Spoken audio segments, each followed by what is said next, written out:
తొట్టుపడ్డ వారి ప్రార్థన కూడా, తొట్టుపడి డిస్టర్బ్ అయి భంగపడి ఉన్నటువంటి వారి ప్రార్థన కూడా దేవుడు విని జవాబులు ఇచ్చినట్టుగా బైబిల్లో సాక్ష్యం ఉంది.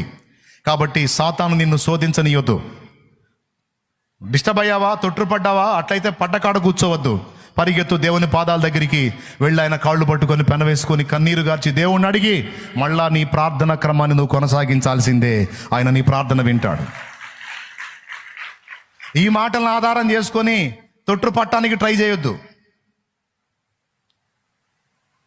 అర్థమైందా? ఈ మాటలను ఆధారం, నేను పడ్డా లేపుతాడులే దేవుడు అనుకొని పోయి పడితే అది సోది పని.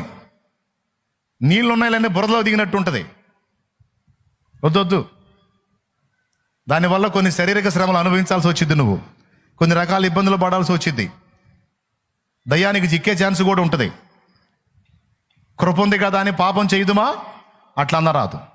కానీ ఈ మాట నేను ఎందుకు చెప్పానంటే, ఆల్రెడీ ఇప్పటికే కొంతమంది డిస్టర్బ్ అయి ఉండొచ్చు, సాతాను చేత శోధింపబడి తొట్టుపడి ఉండొచ్చు. వాళ్ళని లేవనెత్తడానికి ఈ మాటలు చెప్తున్నాను కానీ నిలబడ్డాడు పట్టానికి కాదు.